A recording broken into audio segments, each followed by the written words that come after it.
নমস্কার বন্ধুরা, তিয়াশাস রেসিপিতে সকলকে স্বাগত জানাই। আজ আমি আপনাদের জন্য নিয়ে এসেছি বাঁধাকপি, গাজর ও আলু দিয়ে একটা দুর্দান্ত স্বাদের রেসিপি, যেটা গরম ভাতের প্রথম পাতে স্টার্টার হিসাবে কিংবা ডাল ভাতের সঙ্গে কিংবা চা কফির সঙ্গে স্ন্যাক্স হিসাবেও ব্যবহার করতে পারবেন। আর বানানো তো খুবই সহজ, ঘরে থাকা সামান্য কয়েকটা উপকরণ দিয়ে ঝটপট রেসিপিটা আপনারা বানিয়ে নিতে পারবেন। তবে রেসিপিটা আপনারা স্কিপ করবেন না। স্কিপ করলে কি পদ্ধতিতে আমি রেসিপিটা তৈরি করলাম আর কি কি মশলা ব্যবহার করলাম সেটা আপনারা দেখতে পাবেন না, আর তাহলে তখন রেসিপিটা খেতে আর ততটা ভালো লাগবে না। আমার এই চ্যানেলে যদি নতুন হয়ে থাকেন তো প্লিজ চ্যানেলটাকে সাবস্ক্রাইব করবেন, আর ফেসবুক থেকে যদি দেখে থাকেন তো পেজটাকে অবশ্যই একবার ফলো করে নেবেন। তাহলে চলুন আর দেরি না করে রেসিপিটা দেখে নেওয়া যাক। এখানে আমি একটা বাঁধাকপি, গাজর আর আলু নিয়েছি। এবার এই বাঁধাকপিটাকে কেটে নেব। বাঁধাকপিটাকে দেখুন এইরকম মাঝ বরাবর কেটে নিচ্ছি। কেটে দুটো ভাগে ভাগ করে নিয়েছি। তবে এই রেসিপির জন্য পুরো বাঁধাকপিটা লাগবে না। তো এই বাঁধাকপির অর্ধেক অংশটা আমি নেব। নিয়ে বাঁধাকপিটাকে এইভাবে একটু সরু সরু করে কুচিয়ে নেব। আপনারা যে যেভাবে পারেন বাঁধাকপিটাকে কুচিয়ে নেবেন। বাঁধাকপিটাকে এইভাবে আমি একটু কুচিয়ে নিয়েছি। তারপর মাঝখান দিয়ে আবারও একটা এইভাবে কাট করে নিচ্ছি। তো দেখুন এইভাবে বাঁধাকপিগুলোকে কেটে নিয়েছি।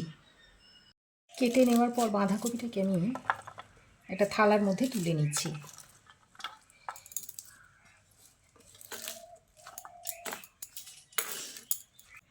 এবার আমি আলু আর গাজরটাকে একটু গ্রেট করে নেব।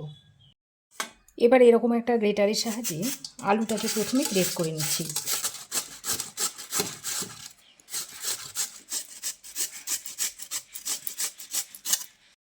আলুটাকে গ্রেট করে নিয়েছি। এবার এটাকে সঙ্গে সঙ্গে জলে ধুয়ে নিতে হবে, তা না হলে কালো হয়ে যাবে। এই আলুর মধ্যেই গাজরটাকে গ্রেট করে নিচ্ছি।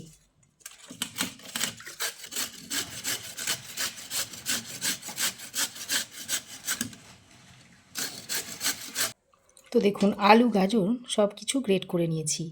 দেখুন আলু আর গাজরটাকে গ্রেট করে ভালো করে ধুয়ে জলটা ছেঁকে নিয়েছি। বাঁধাকপিটাকেও আমি ধুয়ে নিয়েছি।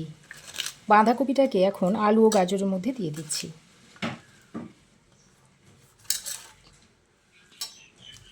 এবার আমি এর মধ্যে পরিমাণ মতো নুন দিয়ে দিচ্ছি।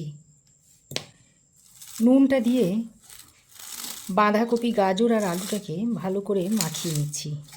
আর এইভাবে মাখিয়ে নিলে বেশ নরম হয়ে আসবে।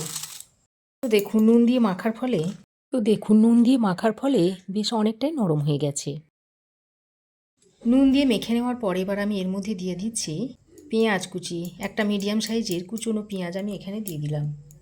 দিয়ে দিচ্ছি কাঁচা লঙ্কা কুচি, কিছু ধনেপাতা কুচি দিয়ে দিচ্ছি।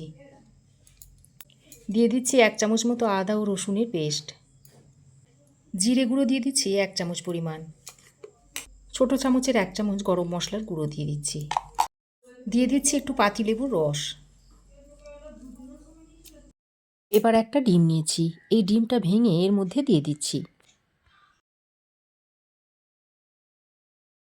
এবার সব কিছুকে একবার ভালো করে মিশিয়ে নিচ্ছি। তো বন্ধুরা, বাঁধাকপির পকোড়া তো আপনারা অনেকভাবেই তৈরি করে খেয়েছেন। একবার এইভাবে তৈরি করে খেয়ে দেখতে পারেন, আশা করছি খুবই ভালো লাগবে। তো দেখুন সব কিছু উপকরণ একসঙ্গে ভালো করে মাখিয়ে নিয়েছি। এখানে আমি 1 কাপ মতো মুসুর ডাল জল দিয়ে ভিজিয়ে আধ ঘন্টা রেখে দিয়েছিলাম, আর দেখুন কতটা ফুলে গেছে। এবার এই মুসুর ডালটা জল ঝরিয়ে এর মধ্যে দিয়ে দিচ্ছি। আর এই মুসুর ডালটা দেওয়ার কারণ পকোড়ার স্বাদে একেবারে অন্য মাত্রা এনে দেবে। এবার ডালটা দিয়ে আরও একবার ভালো করে মিশিয়ে নিচ্ছি। এবার আমি বাইন্ডিংয়ের জন্য নিয়েছি চালের গুঁড়ো। তবে আপনারা চালের গুঁড়োর বদলে ময়দা কিংবা কর্নফ্লাওয়ারও দিতে পারেন। তবে আমি বলবো ময়দা বা কর্নফ্লাওয়ার না দিয়ে যদি চালের গুঁড়ো দেন তাহলে এটা খেতে আরও বেশি ক্রিস্পি হবে। এবার চালের গুঁড়োটা দিয়ে সব কিছুকে আবারও ভালো করে মিশিয়ে নিচ্ছি। আর সব কিছুকে একটু হাতের সাহায্যে ভালো করে চেপে চেপে মেখে নিতে হবে। এবার আমি কালারের জন্য একটু লাল লঙ্কার গুঁড়ো দিয়ে দিচ্ছি। তারপর সব কিছুকে একসঙ্গে মিশিয়ে নিচ্ছি।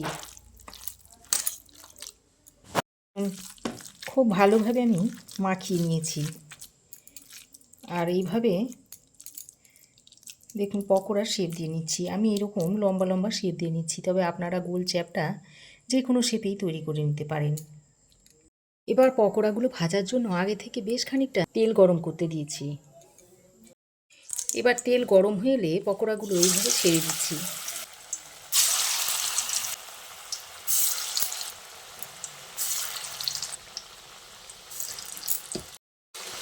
প্রথমেই পকোড়াগুলো নাড়লে হবে না, কিছুক্ষণ পর এক সাইডটা যখন একটু শক্ত হয়ে আসবে সেই পর্যায়ে পকোড়াগুলোকে এইভাবে উল্টে দিতে হবে।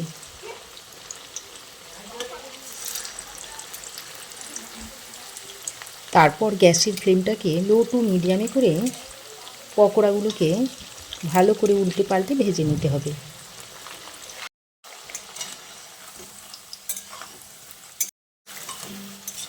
তো দেখুন পকোড়াগুলোকে উল্টে পাল্টে এরকম লালচে করে ভেজে নিয়েছি।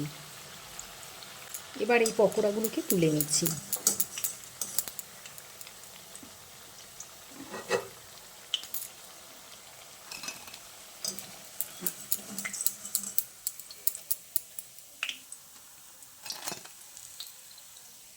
একইভাবে বাকি পকোড়াগুলোও ভেজে নিচ্ছি।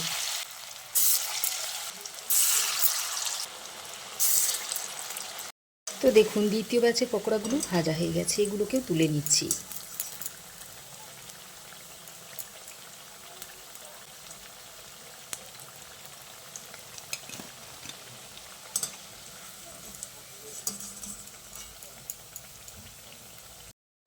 তো দেখুন তৈরি হয়ে গেল বাঁধাকপির মুচমুচে পকোড়া। পকোড়াটা দেখুন কতটা ক্রিস্পি হয়েছে। এর মধ্যে থেকে আপনাদের একটা ভেঙে দেখাচ্ছি। দেখুন ভিতরটাও দেখুন কত সুন্দর হয়েছে। তো এইভাবে আপনারাও একবার তৈরি করে দেখতে পারেন। এটা আপনারা গরম ভাতের সঙ্গে স্টার্টার হিসাবে ব্যবহার করতে পারেন। তাছাড়া স্ন্যাক্স হিসাবে চা কফির সঙ্গেও দিতে পারেন। তো বন্ধুরা, আমার এই আজকের মুসুর ডাল দিয়ে বাঁধাকপির মুচমুচে পকোড়ার রেসিপি আপনাদের কেমন লাগলো অবশ্যই একটা কমেন্ট করে জানাবেন। ভালো লাগলে একটা লাইক ও শেয়ার করবেন। পাশে থাকা বেল আইকনটাও অবশ্যই প্রেস করে দেবেন। আর আমার চ্যানেলে যদি নতুন হয়ে থাকেন তো প্লিজ চ্যানেলটাকে সাবস্ক্রাইব করার অনুরোধ রইল। আজ এই পর্যন্তই। আবার দেখা হবে নতুন কোনো রেসিপি নিয়ে নেক্সট এপিসোডে। সেই পর্যন্ত ভালো থাকবেন, সুস্থ থাকবেন। ধন্যবাদ।